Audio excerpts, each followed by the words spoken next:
kerja. Terkadang kalau untuk pemain yang senior itu malah memandang burung murai batu yang tidak kerja ini memang benar-benar, tidak sesuai dengan keinginan atau tidak bisa memenangkan prestasinya atau menjuarai di kontesnya ya atau di lomba burung murai batu. Contohnya, target kita burung murai batu kita masuk 3 besar lah. Namun, kenyataannya di lapangan burung murai batu kita itu masih ada jeda. Nah, ini juga bisa dibilang burung murai batu kita itu tidak kerja.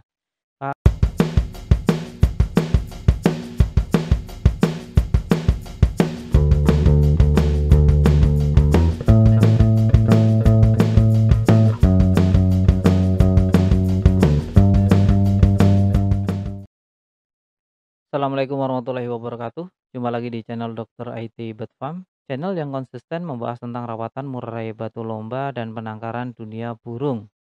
Tema kali ini teman-teman kita ingin membahas mengenai murai batu nggak kerja. Jadi murai batu siapa nih yang nggak kerja di saat dilombakan? Nggak kerja ini masih jamak ya teman-teman. Jadi maknanya itu masih jamak. Jadi bisa karena burungnya hanya pasang badan, burungnya hanya diem saat dilombakan, atau bahkan burungnya ini hanya sesekali mengeluarkan isian. Intinya burung murai batu ini nggak kerja. Terkadang kalau untuk pemain yang senior itu malah memandang burung murai batu yang tidak kerja ini memang benar-benar, tidak sesuai dengan keinginan atau tidak bisa memenangkan prestasinya atau menjuarai di kontesnya ya atau di lomba burung murai batu. Contohnya, target kita burung murai batu kita masuk 3 besar lah. Namun, kenyataannya di lapangan burung murai batu kita itu masih ada jeda. Nah, ini juga bisa dibilang burung murai batu kita itu tidak kerja. Kalau untuk sama sekali tidak kerja atau alias diem atau matung hanya pasang badan sampai sekali, maka burung murai batu teman-teman ini kemungkinan besar ada masalah ya di entah itu di kesehatan, entah itu di pengondisian, entah itu ada perubahan EF yang signifikan, biasanya sih terjadi seperti itu. Akan tetapi di sini saya ingin bahas secara keseluruhan saja murai batu nggak kerja. Nah ini kan, kalau untuk ngomong murai batu nggak kerja kan yang nonton video saya ini kan nggak hanya mereka yang sering berprestasi, bahkan mereka yang belum pernah lomba pun ada. Jadi kita bahas, kita bedah ya sesuai dengan kebutuhan masing-masing. Jadi untuk solusi satu atau solusi 2 ini menjawab permasalahan A, tapi solusinya bisa 2 solusi. Dalam artian satu masalah bisa 3 jawaban atau 4 jawaban. Ya teman-teman coba pahami, jangan di-skip video ini, nanti teman-teman takutnya malah gagal paham. Karena setiap murai batu itu unik, setiap murai batu memiliki karakter yang berbeda-beda. Silahkan ya teman-teman tolong jangan di-skip ya, jangan lupa di-subscribe juga yang belum subscribe ya. Ketika murai batu tidak bekerja, kita bahas dari awal, murai batu kita itu asal-usulnya dari mana terlebih dahulu. Ini untuk mereka yang belum pernah melombakan burung murai batunya, atau mereka yang sering melombakan tapi belum pernah prestasi. Teman-teman perlu paham asal-usul burung murai batu itu dari mana. Dari ternakan lokal kah? Atau burung baru dapat yang nggak jelas asal-usulnya, entah itu dari mana hutan, apa dari impor dari luar yang belum paham ya, dan ketika dicoba burungnya itu tidak kerja. Karena gini teman-teman, biasanya kalau burung, ternakan lokal itu, ternakan lokal terahan prestasi ya, intinya ada mental ya, ada gen yang bagus, ini nggak perlu polas-polas juga dia akan kerja ya, akan kerja biasanya seperti itu. Nah, kita lanjut lagi. Untuk murai batu teman-teman yang belum jelas asal-usulnya, coba cari dulu asal-usulnya ya. Karena untuk poin pertama kita sebelum merawat murai batu, kita sebaiknya harus tahu dulu murai batunya. Murai batu ini bisa enggak dirawat ya? Kira-kira susah enggak untuk di-set harian, di-set saat lomba? Kalau orientasi kita memang arahnya ke kontes atau ke perlombaan burung murai batu. Jangan sampai burung murai batu yang kita rawat tidak jelas asal-usulnya, kebetulan itu burung yang enggak jelas memang Sudah kita rawat sedemikian rupa tapi burung juga tidak mau kerja. Burung tidak mau bongkar materi, burung cenderung hanya diem.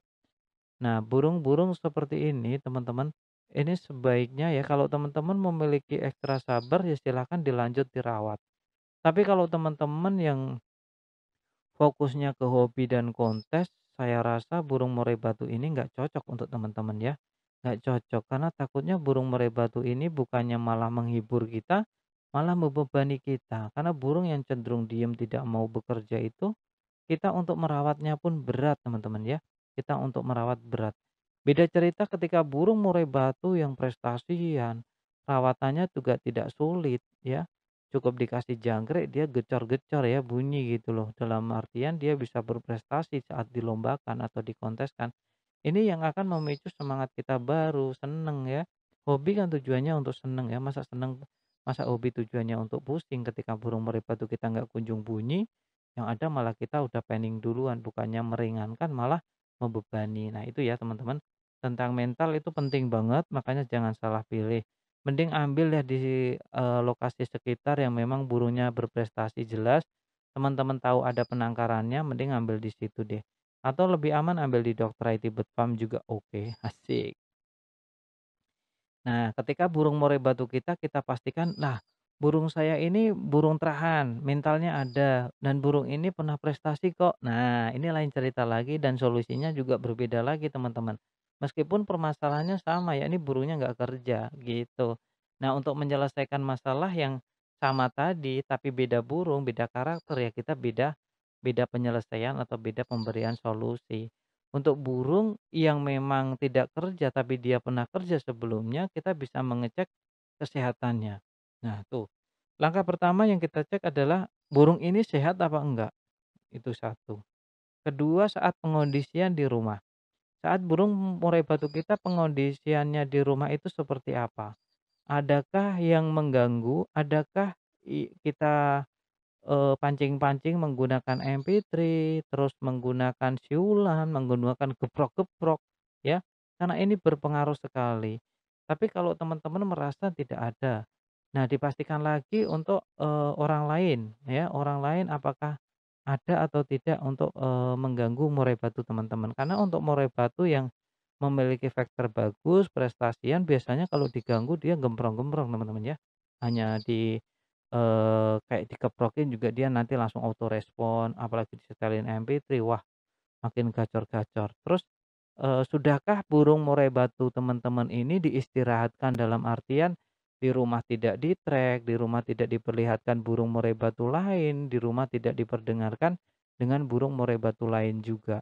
Tapi kalau teman-teman masih ada yang melakukan ini dan berharap murai batunya moncer di lapangan, ya teman-teman ya, gimana ya, beratlah ya, berat ya untuk murai batu yang saya sebutkan tadi untuk bisa moncer atau kerja di lapangan. Ini bisa menimbulkan, murai batu teman-teman juga nggak kerja di lapangan saat pengondisian di rumah itu tidak sesuai SOP burung murai batu kontes.